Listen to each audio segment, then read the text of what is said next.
let's say that I'm pretty inexperienced when it comes to using MLA or the Modern Language Association's style of citing sources, and I think the best place to go for answers when I have questions about how to cite something would be their handbook, which I'm sure there are copies of in the library. There are also other grammar sort of handbooks that contain a lot of information about citing sources, a prominent one by Diane Hacker. So if you go into the Writing Center and just look at the tables, there'll be a lot of these sorts of manuals lying around. But I also can find some things online. And so just to start with the basics, here I am on our course website. I have a link to Purdue's online writing lab.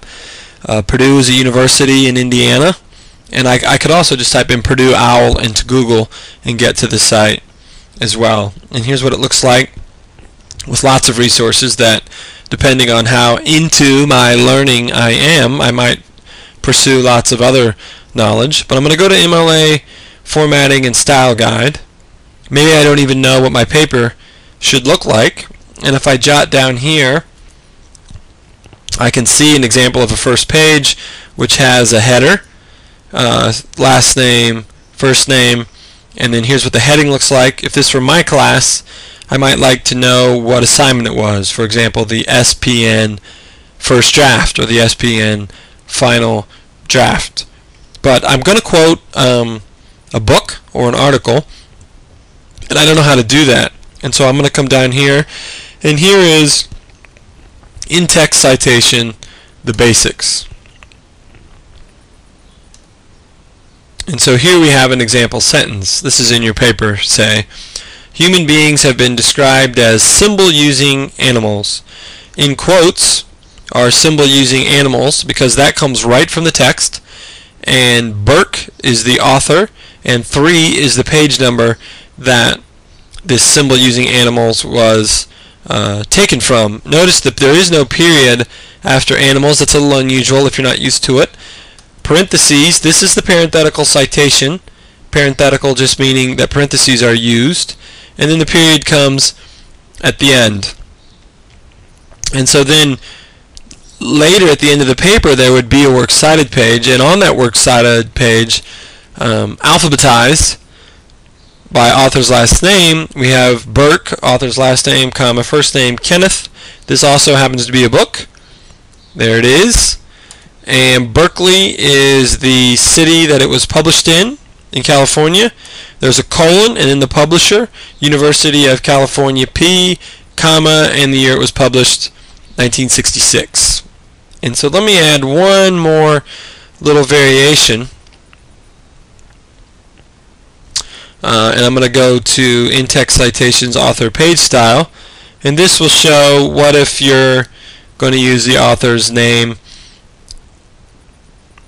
Oh, there's a couple different examples. So this is again, pretend this is in your paper. Wordsworth stated that romantic poetry was marked by a spontaneous overflow of powerful feelings.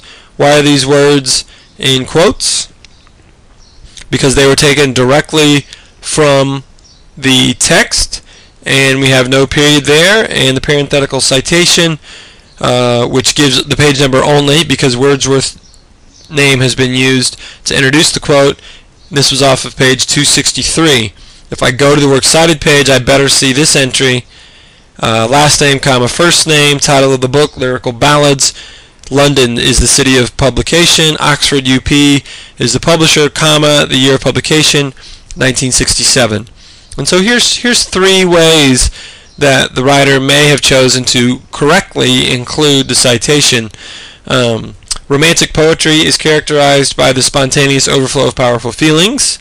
The writer did not use Wordsworth's name, and so Wordsworth is given in the parenthetical citation along with the page number.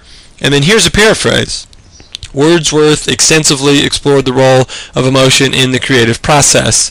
The writer has paraphrased Wordsworth's words and not directly quoted them, and so there are no quotes, but still he or she has taken the idea from Wordsworth and so is giving Wordsworth the credit of the page number. All 3 of these have the same entry in the works cited page. So the Purdue OWL site is a way that you can begin to cite things correctly in your papers, and then eventually, probably, the more sophisticated you get, the more you'll want to go to something like some sort of handbook.